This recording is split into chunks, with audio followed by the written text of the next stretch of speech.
health tools that change the health of both patients and populations. We try to focus on doing so with equity and integrity and collaboration, and to do so both through great research and through education and collaboration. And as part of that collaboration, it is about expanding our worlds within Brown and trying to create collaborations between folks that may not always know each other, thinking a little bit outside the box about what methods we can use to develop, validate, and disseminate digital health, and trying to create connections so that we can do cool new studies or implementation projects together. And as part of that, I got linked to Adam. And so I'm super excited to bring him in to give us a lecture. He is an artist in residence and associate professor of the practice within the Department of Computer Science. He actually comes to digital health from a totally different background from many of us. He's been working in producing digital experiences for Madison Avenue agencies, entertainment industry, et cetera, for the past 25 years. Does a lot of work around innovations in education, virtual reality, and then has again recently moved here to Brown as this artist in residence to kind of bring some of his skill sets into our pedagogical experience, and is really interested in how to translate it into digital health. And so I'm really excited to learn. I had a conversation with him a couple months back. It's like, oh my gosh, I want to bring you in to give a lecture because we could all learn from a little bit of your experience. And so without further ado, I'm thrilled to welcome Adam. Adam, and I know that you've talked to Justin, but we try to usually leave kind of 10 to 15 minutes towards the end, if possible, if not more, for discussions and questions, because we get usually a great group of people. So I'll turn it over to you. I'm excited to have you here. Thank you for having me. I'm also very excited. I'm very excited about VR just in general, and so I'm excited to share with all of you.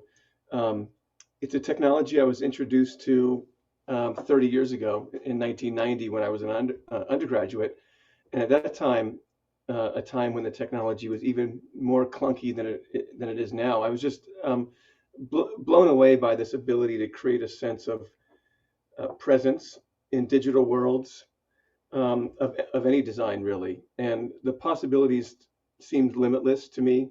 30 years ago, I thought it was ready to explode onto the market. It turns out that what was not limitless at the time, or at least readily available to the general public and most enterprises too, was the computing power that was required to drive a high quality, fast, very usable experience. And for those organizations back then, like NASA and the military and some big universities, it was millions of dollars, or at least hundreds of thousands of dollars. So it wasn't quite ready for prime time back then. I started my career as a digital strategist and a product developer. This was in 1993. So VR kind of moved to the background of my work.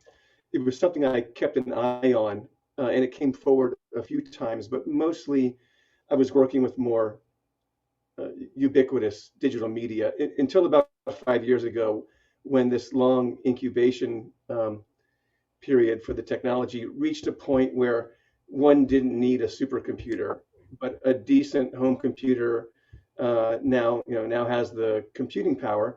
Even a smartphone, I'll show you some examples, can deliver a decent VR experience. So rather than hundreds of thousands of dollars, consumer VR devices started to hit the market at pretty reasonable costs. That was one thing that has fueled the industry. Another thing, another major factor is in 2014 or 2015, Facebook bought a company called Oculus for $2 billion. This is at a time before Oculus even had a product on the market. But those two things, Facebook's huge investment and more investment that followed, and just computing power, really have ignited an industry and a market. Just to be clear about my expertise, and Megan alluded to this, I'm not a health or medicine expert. I don't work full-time in healthcare. I work full-time as a digital strategist and a designer and a developer. I help organizations transform the ways that they interact with their audiences using innovative technology. So I've been waiting a long time to use this line. I hope you like it. I'm not a doctor, but I've played one in VR. I've designed and built VR experiences for games and entertainment, for education, for safety training, and also some health apps. And I'll show you some examples of my work. I'm going to share some slides. Let's make sure this works. Let me know if you can see my screen. Yeah, okay. Planet Earth. So in my professional life, I wear two hats. As Megan said, I've been an adjunct faculty member of the computer science department and previously the Brown Arts Initiative and the Center for Computation and Visualization with Tom Seguris for the past 5 years. I also lead a digital production studio at a company called Unit 9, which is based in London. At Brown, I've taught courses in strategy, design, and production for VR. I've led collaboration workshops with students, and I also advise several students who are pursuing interest in VR. But most of my professional time is spent at Unit 9. We're sort of, I guess I'd say, an old company in a digital sense. We were founded in 1996. Most of our work for the last 25 years has been in the field of advertising, not producing ads, but producing digital experiences that go along with campaigns. And in 2019, we were named by Ad Age as Global Production Company of the Year. And then last year, Campaign Magazine named us Technology Company of the Year. So we're known for doing innovative things, doing very interesting things. My role is not in advertising, although I have in the past worked in advertising. My role now is, or my job is to use our superpowers for good. So I lead a studio that works in education and healthcare and social impact, where our goal is to apply the same strategies that we use to engage consumers in an advertising context, or the same high quality design and the same production methodologies, and apply these in fields like education and health, where unfortunately the standard of quality, I mean in terms of design and engagement, has a much lower bar, and really for no good reason. In fact, it's very important that we raise the bar in terms of design and engagement in these sectors. So fortunately, I have had the chance to work with clients that are ready to invest in this. While it's an old field in a way, it's in this new phase. So clients who are ready to invest now in VR pilot projects and actual VR products. With my work at Brown and my work at Unit 9, I've been immersed in VR on a daily basis now since 2016, and it's been a real thrill. Here's what I want to go over today. So I'm going to talk about a little bit about the technology. I want to make sure we all are on the same page about what it is and what's possible, the technology that's used to deliver VR experiences. I'm going to give a view of the current state of VR, and then talk about the momentum that I'm seeing behind VR for health and medicine, and go over a bunch of examples of actual use cases and case studies. And then I'll leave you guys with a few resources that you can use to explore your own interests. I thought it'd be helpful first to make sure we're all on the same page about what VR is and the kind of experience it can deliver and what it looks and feels like. So I'm going to show you a video in a second. If we were together, I would have brought some VR tech and we'd have a chance to do some demos. So instead, I'll show this video. This will be a split screen video. On the right side, you'll see, excuse me, a user in VR. And on the left side, we're going to see what she's seeing. The app is called Richie's Plank Experience.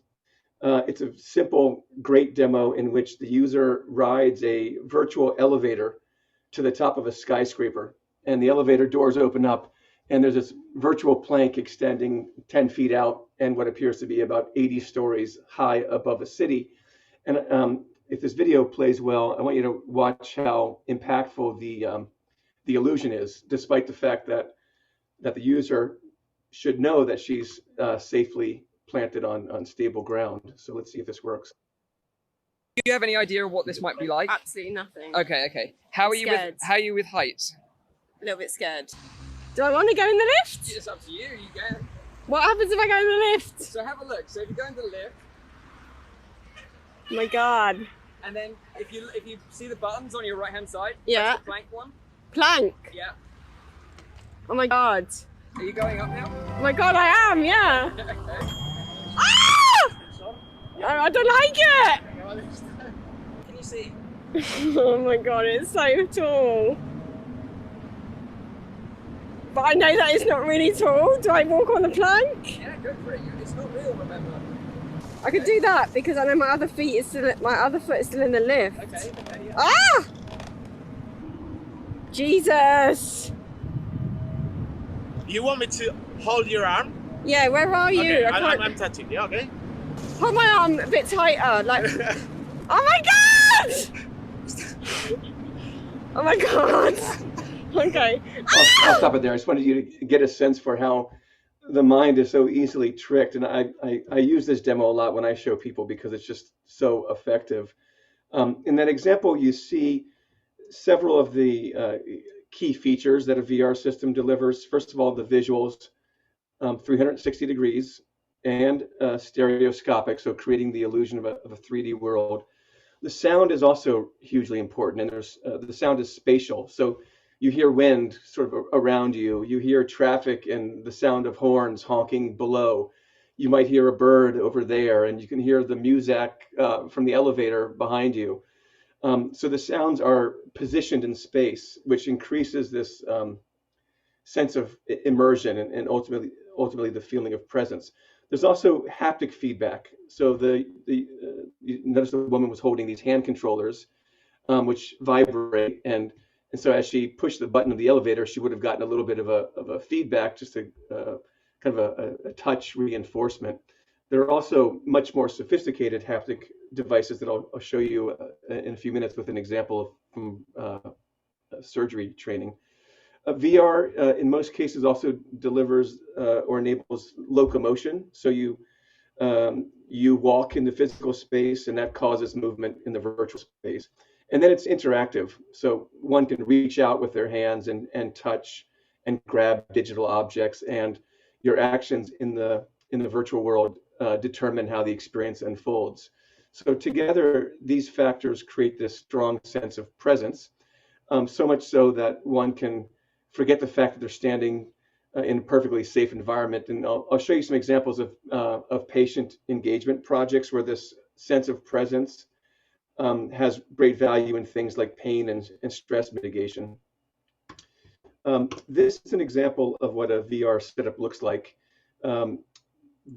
There are, well, so we see the headset. Let me see if I can get a pointer on here. Yeah, so the headset, which is delivering the stereoscopic visuals and the stereo audio. The user has two hand controllers that are used to reach out and grab things. This system has these tracking devices, one here and one over here, which are tracking the movements of the head, the hands, and the body. And then this system happens to be connected by a cable to a decent computer. And we see here the image so that the guy is holding a bow and arrow. As he pulls the bow, he'll feel a little bit of that haptic feedback.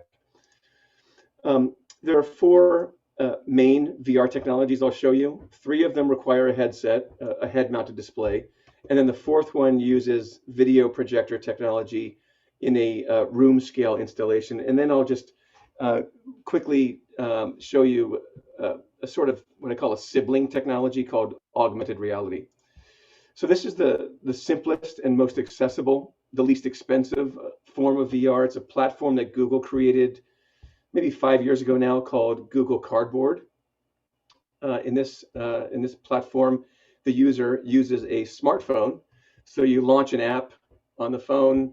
It splits the screen into the left eye, right eye, and then you close up this panel and hold the headset up to your eyes. You can look up, down, and all around. You can select objects to interact with by sort of gazing at them and selecting them. But there's no hand tracking. There's no locomotion. So it's not one can't walk around their physical space. But it's a perfectly good for at-home use or for people who are not going to have or not going to invest in a high-end VR rig. This is a $10 or less cardboard VR viewer with a smartphone. The next one is a PC-based system. These have been the most popular for professional and high-end consumer use for a few years. The system includes this headset, the two hand controllers, which are mapped to virtual hands that you see in the world, in the digital world, the tracking devices that I pointed out, um, and a pretty powerful home computer connected by this long cable. The cable is quite annoying, and it's a part of it's something that's being replaced now with the next technology I'll show you. But this is a system that's around $2,000. Um, this is my new favorite. Systems like the Oculus Quest. Same thing, two hand controllers and a headset with great audio and video. 6 degrees of freedom so you can walk around your space. Very good visual and audio, but it doesn't require an external computer, no wire, no tracking devices. Everything is built into the headset. So it's much more streamlined. It's a $400 system, and I've been doing a lot of work with this system now. And then lastly, for VR, this is an image of the Yurt facility at Brown. It's an example of a room-based VR systems that have been developing, I would say, in parallel with the head-mounted display systems that follow a model like the holodeck on Star Trek. So the Yurt and systems like it are spaces that can accommodate several people at once for a shared immersive experience. In this case, the walls and the floor and the ceiling are projection screens, and the space is surrounded by a bunch of video projectors that create this illusion of immersion in a 3D space. And the user also has a digital hand controller so they can reach out and interact with the environment. And then lastly, augmented reality, AR. This system uses a similar head-mounted display, but instead of totally replacing one's view of the real world, AR is an experience that supplements one's view of the physical environment with a layer of digital imagery, such as being able to look down at a medical mannequin and project onto it 3D animated anatomy. This is a system that costs around $3,000. Its use in the marketplace is a little bit behind VR, but I think in the next few years we'll see VR and AR merge into one headset. What is the current state of VR, or where is VR in its life cycle? There are a few sources I refer to for this assessment.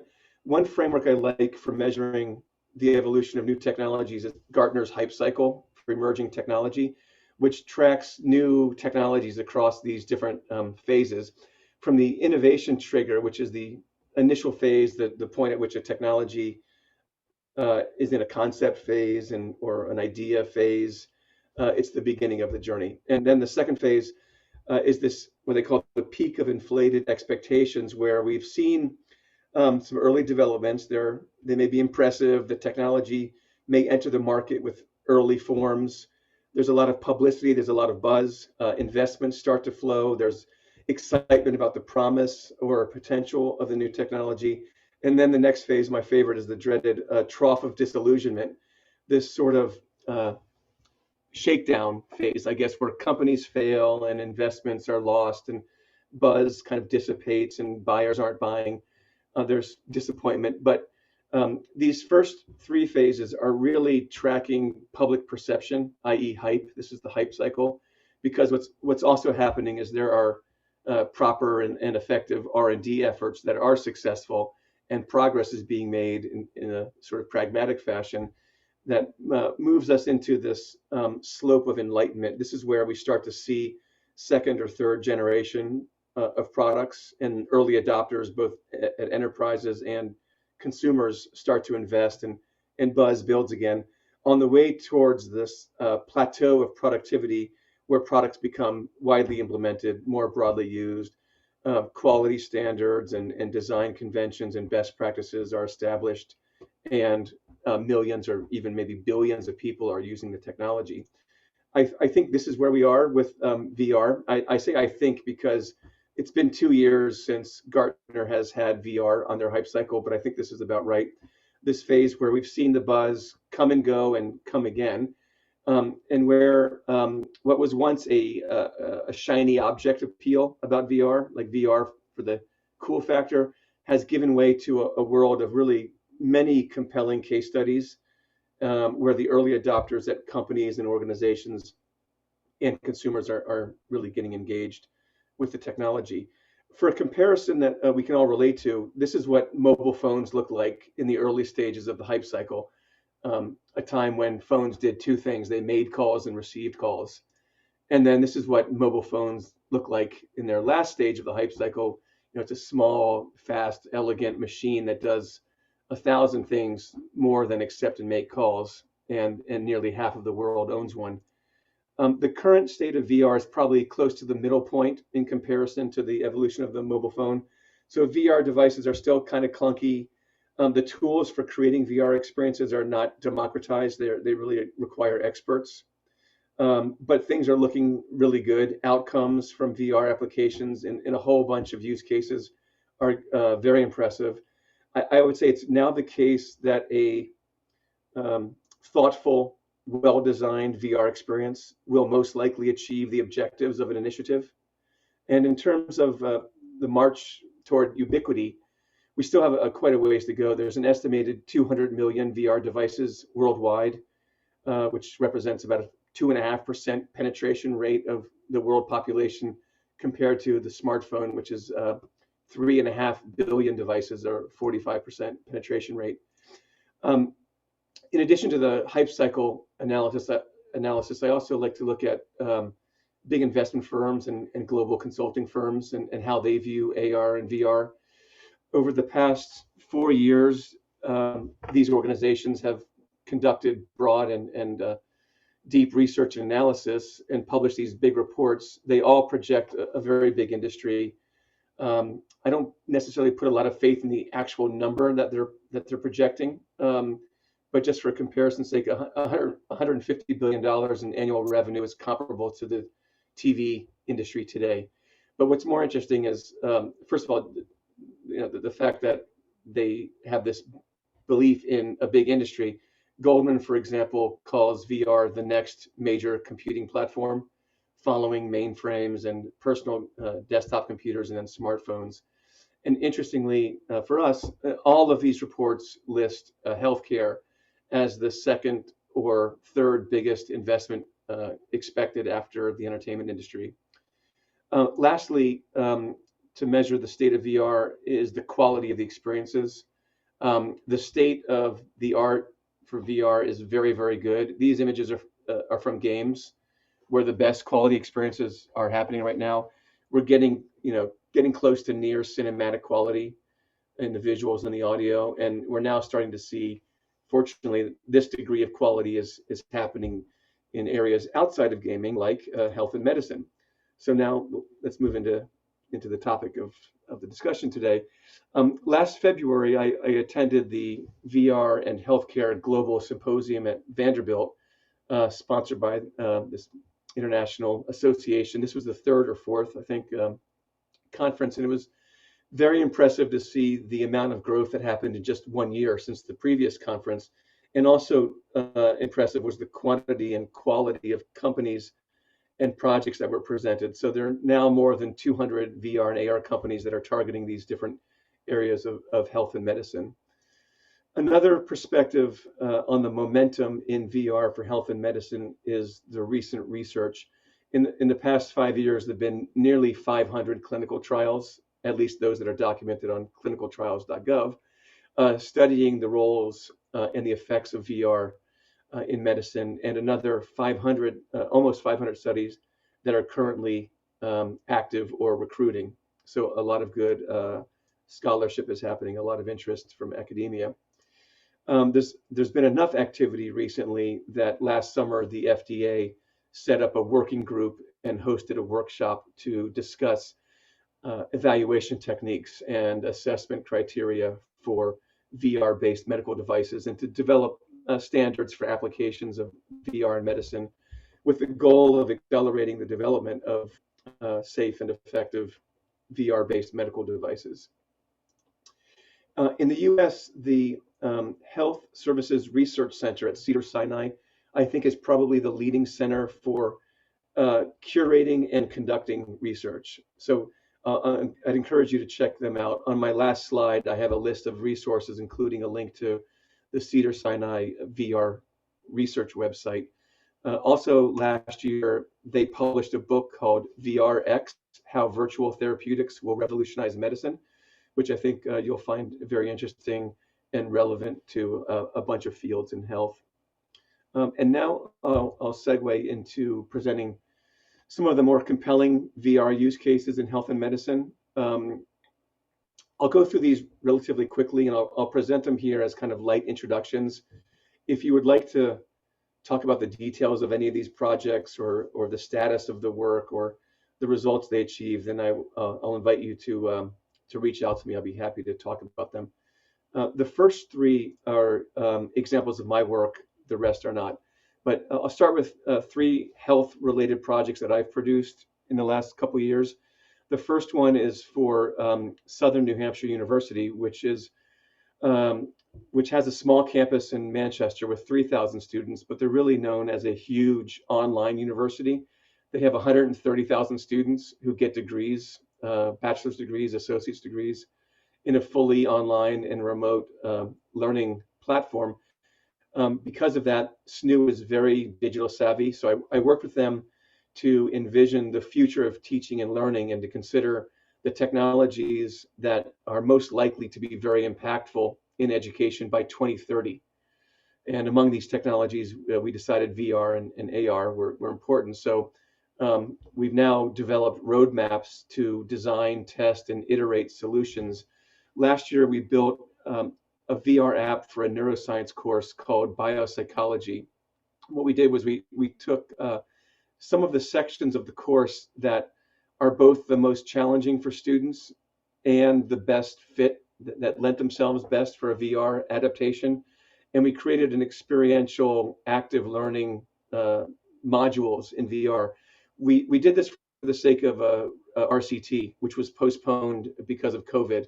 So we haven't done a proper study yet, but this is the first step of this roadmap that we created that hopefully will take that university to a degree of mastery in designing effective learning experiences, which is their goal. The next project is called Lifesaver VR. I built this with the Resuscitation Council in the UK. This is the body that develops CPR standards for the public in England. This project is a Google Cardboard app. It was sent to every secondary school in the UK, and 3 studies were conducted to understand the impact of this approach as compared to typical high school CPR education. What the studies showed is number one, much better performance of CPR technique as compared to the control group, much better retention 6 months after the training, and a significant increase in self-reported confidence about performing CPR. And then lastly, for my own work, probably one of the top 3 favorite projects of my career. I'm just starting my second year on this. It's with Google. Google has a social impact company called Jigsaw, which addresses big societal problems with innovative technology. And this is a training and assessment tool for police officers focused on the skills of de-escalation and how effective communications can minimize unnecessary use of force. So we created a couple of scenarios, including a mental health crisis in which a digital character with bipolar disorder is in a hypomanic state. In the simulation scenario, the character has gotten into a fight with her roommate. Her roommate calls 911 saying her roommate is acting crazy, and the officer is sent in to address the situation. The goal here is believability for the officers, so we can get very natural and very realistic actions and reactions from officers. And we're also interested in studying things like racial bias, so we can change the ethnicity of our characters and observe how officers treat these characters differently. One thing I love about this project, and it's relevant to many healthcare use cases, is the combination of VR with a technology called natural language processing, NLP. NLP analyzes and understands the speech of a user and then uses that to move the simulation forward. So the police officer enters the VR scenario and uses his or her voice, her speech, as well as movements and actions to try to de-escalate a very emotional and very challenging scenario. Using NLP, we're facilitating a very natural, fast-paced conversation between the officer and these digital characters. And I'm now taking this conversation technology into other sectors, such as helping healthcare providers with their soft skills. So things like bedside manner. Okay, so now the remaining examples are not my projects. I've divided them into two categories. One is VR experiences for patients, and the other is experiences for providers. I guess I'll just pause for a second, make sure we're doing okay. I'm moving pretty quickly. We doing okay? Yeah, okay. This is a great one. This is one example I chose among many similar projects. This app was developed for first by Children's Hospital Los Angeles for children. I forgot what their condition was, but it was conducted while they were having blood drawn. The VR experience, what they're seeing and doing, is a cute game that engages the child's brain in such a way that the frontal lobes are inhibiting the signal that's coming in, i.e., the discomfort of an injection, by shutting off the incoming pain signal so it never reaches the child's perception. And I thought this quote sort of summed it up nicely. It says, this is from the director of the project, we've had kids say things like, when are you going to do it? When are you going to do the injection? And they've already completed the blood draw. This is a similar project. Kind VR works with several, I think they're a Canadian company. They work with several hospitals using a similar technique of diverting patient attention away from perceiving and feeling pain. They work with several research hospitals to evaluate these custom experiences that they build for specific procedures and conditions, including sickle cell disease and cancer, and they're getting very good results, including reducing the need for anesthesia, reducing the need for opioid medication, and consequently minimizing pharmacological side effects. Walter Greenleaf is a professor at Stanford and a longtime specialist in VR for health, and he's been studying something he calls the digital twin paradigm. It's a VR experience in which the user embodies or experiences their future self in virtual activities, which fosters, they're saying, fosters changes in attitudes and behavior. It's related to some other research from a group called the Stanford Virtual Human Interaction Lab. They've developed something they call the Proteus effect, which says that when a user, a patient or a consumer has a strong emotional connection to their avatar, to their digital character, and the avatar models good behavior in some VR or video game experience, the human is more likely to take on this good behavior in the real world. And they've mostly been studying this in the context of fitness.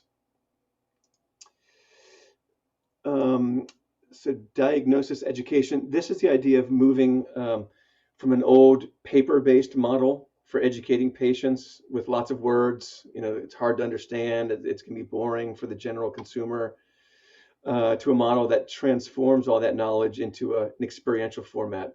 For example, if a patient has a heart condition, they can walk around their heart. They can understand how things are supposed to work, maybe, and what's not working correctly. They can understand how medicine helps or understand what will happen during an operation. And then they may be more inclined to take their meds or to stick to their diet or fitness regimens. Also at Stanford, this one at the Stanford Children's Hospital, they've been doing a study on the use of VR as a tool for what they call stress inoculation therapy, which aims to help mitigate patients' anxiety, patients who are going in for surgery, by walking them through in an immersive way the experience that they will go through when they go to the hospital. So from arriving in the parking lot to checking in to meeting nurses and doctors, seeing where they will be and what they'll go through. And they're trying to, among other things, well, in addition to minimizing anxiety, one of the impacts of anxiety is postponing or canceling procedures. So they want to see how this approach may minimize those kinds of problems. Phobia exposure therapy has been happening for a long time in VR. I would say probably maybe one of the first and longest running VR experiments. It's mainly because it's easier and safer to present the phobia triggers in a realistic simulation. So I've seen public speaking simulations with virtual audiences, and this is an example of an arachnophobia treatment. I've seen fear of flying um, simulations. Basically, the idea is it's easier to do these things in a digital way than to take someone to the airport and sit them on an airplane and expose them in that way. Um, Research and actual therapeutics now for PTSD is a very big area. Treating PTSD traditionally relies on patients to tap into their memories in order to work through trauma. This form of exposure therapy puts in this case veterans and other PTSD sufferers into simulations of their stressful memories. And I've seen at least 60 studies so far that I've been looking at VR for PTSD therapy. Very interesting field. A few examples for seniors. So this is another area where there's lots of research and actually many products already, I think, because there's a lot of money being spent for this community. Unfortunately, not all the products are good, but there are enough good examples that the results have been interesting. The examples I've seen address things like counteracting feelings of isolation and loneliness, enabling things like travel to places or time travel. Actually, AARP has a virtual world called Alcove, where isolated grandparents can meet in VR with their family members. So you see here three avatars representing a grandmother, her daughter, and her granddaughter, all occupying the same space. It's sort of a virtual home where they can walk around and visit other rooms where they can launch into social game experiences, go on virtual tours of places together. Um, this one is widely available on all the VR platforms and has been getting a lot of publicity over the last year or two. The idea of gamifying stretching and motivating participation in PT by gamifying it, I think helping to visualize progress, to offer kind of playful rewards in what might be considered boring exercises. These kinds of projects have proven to be very motivating and very effective. There's a similar example to the PT example is how do you motivate people or can you motivate people to do healthy things um, that they have a problem sticking with, like exercise. So this is a multi-camera video capture I did of me doing my workout with a game called Thrill of the Fight. It's actually an incredible cardio workout hidden within a game about sort of climbing the rankings in a boxing league and trying to become the champion. The fitness category in VR is getting huge. There's already an awards organization that's just focused on VR for fitness. Um, there are apps that integrate with fitness gear like rowing machines and bikes, and apps like this one that don't need any equipment at all.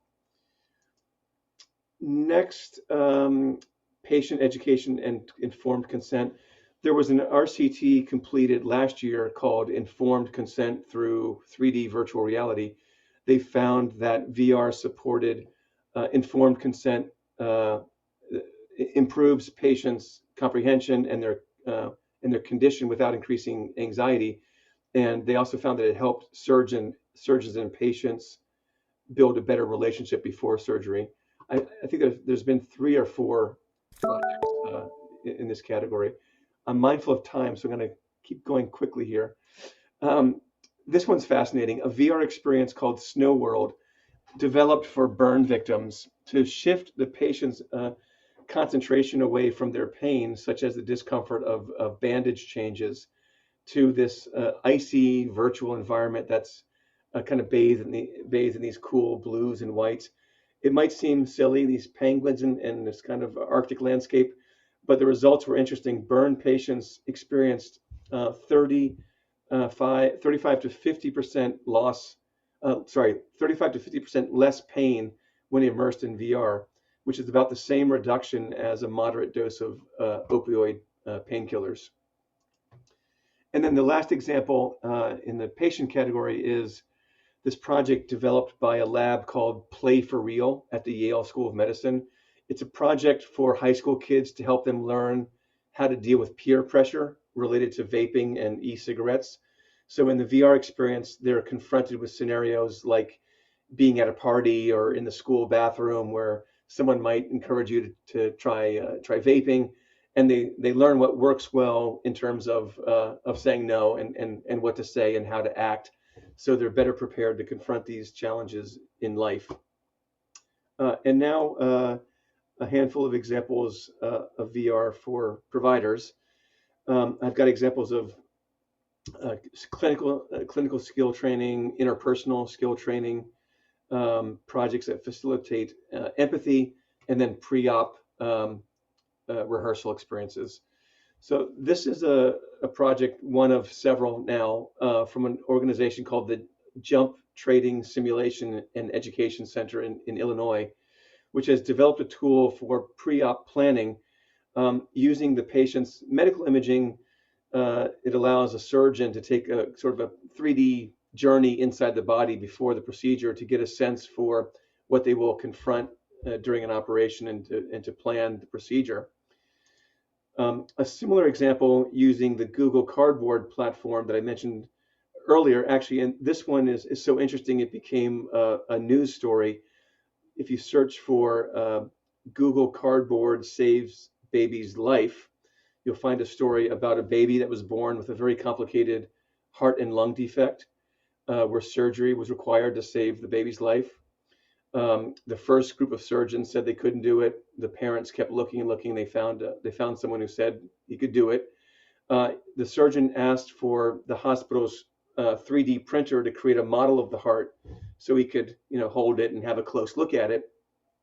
But the 3D printer wasn't working. So someone suggested, let's take the digital 3D imagery and put it inside a Google Cardboard viewer, which gave the surgeon the opportunity to get close up to the heart and lungs of his patient, to actually get inside of them and explore, and to map out the steps that he used in the OR to save the baby's life.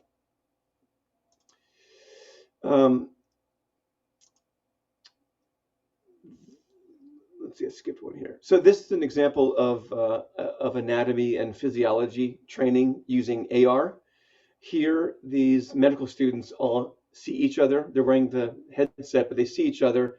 They see their books. They can take notes, but they also have a shared view of an animated digital 3D model that's placed on a table in front of them. This was a proof of concept developed by Pearson Publishing Company.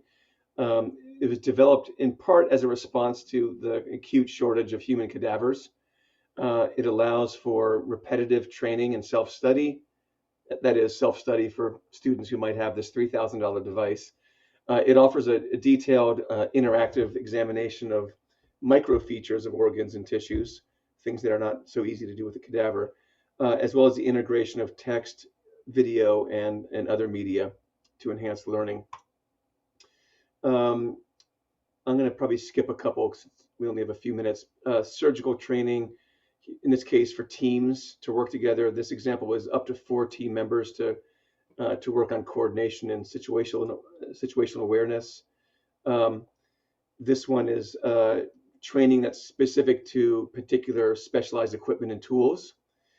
So is this one, but it uses a new kind of haptic device that provides force feedback. So rather than just the hand controller in the air, the device gives force feedback as if you're touching the body. So you get the experience of interacting with the body.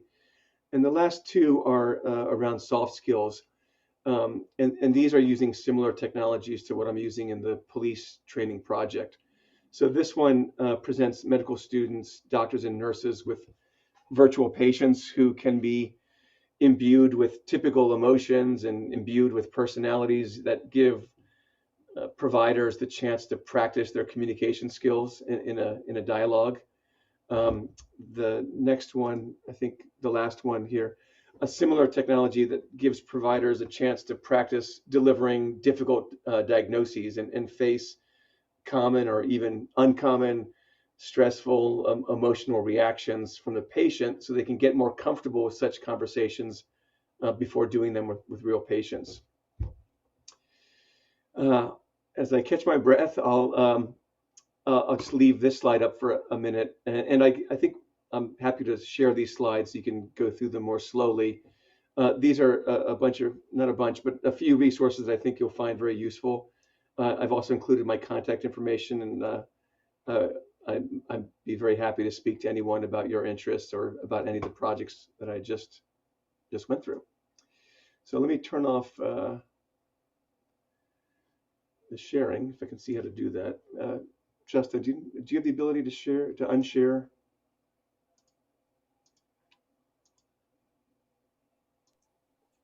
Thank you, Adam. Well, we kind of unshare your screen so that we can see you. Thank you for that wonderful overview of the various ways in which I love the video at the beginning, but the ways in which VR has been used both by you and by others within and outside of healthcare. I'm going to open up the floor for questions. I, of course, have a few of my own if no one else has them, but I would love to hear other folks' questions because I can find you anytime. Okay.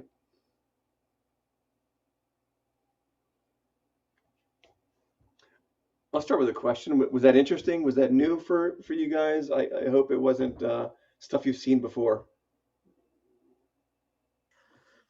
I'll make a comment that I saw a lot of new use cases that I really didn't consider before. When you brought up the page from clinicaltrials.gov and you highlighted the study around gait in Alzheimer's patients, my mind started racing. I'm like, that is so interesting. It's not something I really would have conceptualized for VR. Yep. Yeah, actually, there's Tom, Suzanne from the VA. Do you remember her last name? Or Susan?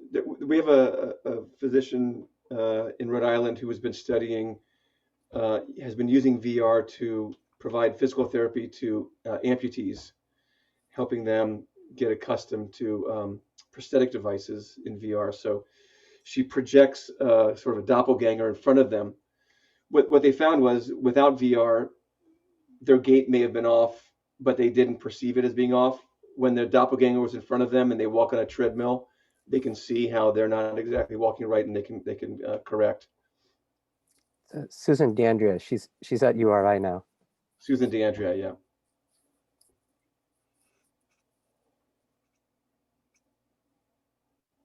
I thought it was a fantastic presentation. Thank you. So I'm a clinical psychologist in the medical school, and I do exposure therapy for anxious children. And so very familiar with the application of VR for exposure therapy. But most of my research focuses on training community therapists to deliver exposure. And right now I have an application in with the National Institute of Health that was reviewed. It's close, so I'll put it back in. But it focuses on using VR to create the in-office experience and kind of be like the bug in the ear and tell people this is how you would deliver exposure in the optimal way. And the way that I set it up was it's kind of a pre-scripted outcome. So it's like a pick a path or choose your own adventure type of thing based on people's responses. So I was really interested to hear about the natural language processing as a way to advance through a scenario. So I'm wondering if you could talk about more of how are things prompted, and is it still pre-scripted, but it's just certain language elements that advance it? Yeah. The way it works is NLP, the software tries to detect the intent of the speaker. And so in let's say pre-production, you take inventory of all of the likely intents that the user will speak. And then for each intent, you have a variety of responses, animations that are both dialogue lines and, if necessary, animated movements. In the case of the mental health crisis example, in my police project, um, there were about 150 intents in our inventory. So basically, the system was ready to handle 150 different statements. And for each of those, we had a bank of possible responses that were also tracked to 4 degrees four levels of emotion, from very agitated, could get violent, to trusting the officer, and in a state of more calm. So the process includes this idea of imagining all the things that are likely to be said, and having the system ready to provide responses. And then when it's always the case that the user will say something that you didn't expect, so you just have to be clever about fillers. Um, in our scenarios where there are agitated people dealing with the police, we could have them say something like, continue to be angry, or say something simple like, sorry, I didn't catch what you said. Basically, fillers. But it's a neat process. It facilitates kind of a branching narrative experience, and I think it's a much more natural form of interaction than um, a point and click, certainly, or a kind of a choose your own adventure. Be happy to talk with you more about it, Josh. It looks like Yeah, I Brian raised appreciate his that. hand. Thanks. Hey, Adam, great talk. So my background is in orthopedics. I've worked for several orthopedic companies launching technologies into the market. And, there's a big push in the orthopedic space for AR. And just kind of listening to your talk and digesting all this, I kind of see VR as almost an avenue to accelerate AR, because that's this big trust, right, for a surgeon in the orthopedic room or operating room to kind of trust AR. I almost see as VR as an enabler to build that trust. Are you seeing that, and are you kind of working on anything like that to enable other types of technology? I don't really see that in my work. I guess when you say enabling, do you mean by getting comfortable with the head-mounted display, getting comfortable with kind of being immersed with digital content? Yeah, so my last gig was in spine orthopedics, and there's a big push towards augmented reality, but it's really tough to simulate that in a cadaveric setting or a sawbone setting. But to simulate a real setting in virtual reality and then be able to turn AR on and off to kind of see the value that it could then bring in a setting. You could simulate an actual procedure and then turn the AR on and off in a virtual reality. Then I could see that versus that kind of jump, that leap to AR into the orthopedic setting. This could help bridge that jump. Just kind of how I'm thinking out loud. Okay. I think if you have access to AR gear, I think I think actually VR is a little more challenging insofar as you're getting used to not seeing your physical surroundings, not knowing what's going on around you, if people are making fun of you, or if you're about to trip on something. But with AR, you don't have that problem because you're still seeing the real world. I'm not sure if I'm catching your question correctly, but I think AR may not have some of those same challenges of being completely separated from your perceptions. I guess I was just seeing VR as an enabler to adopt other technologies in the operating room. Okay. In that case, yeah, VR AR was one of them. Yeah. Yeah. I see what you mean. Yes, that's the case. At the moment, AR is much more expensive than VR. So the Oculus Quest that I mentioned is a $400 device that works great for a VR experience. The sort of comparable quality AR device like the Microsoft HoloLens is $3,000. And in addition to the cost difference, or maybe because of the cost difference, there's just not as much content or experiences available in AR as there are right now for VR.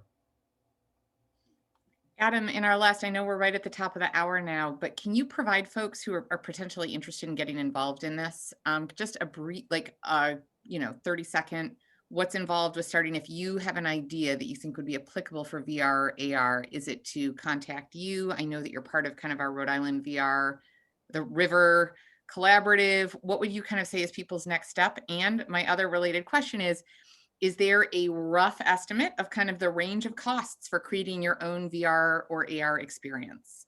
Okay. So yeah, at this point,